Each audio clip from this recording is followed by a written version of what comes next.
వెరైటీగా అనమాట, చాలా బాగుంది.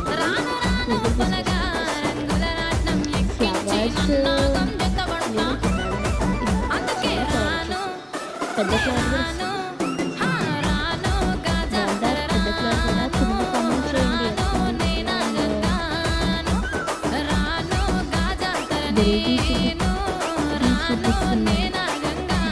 సో మా ముక్కలు చూసేసారు కదా, ఎలా ఉన్నాయి, బాగున్నాయి, బాగుంటాయి ఆ ఫోటోలు నేను చేస్తే. సో కొంచెం టైం వచ్చింది కాబట్టి టైం చేస్తున్నా తినేస్తానండి.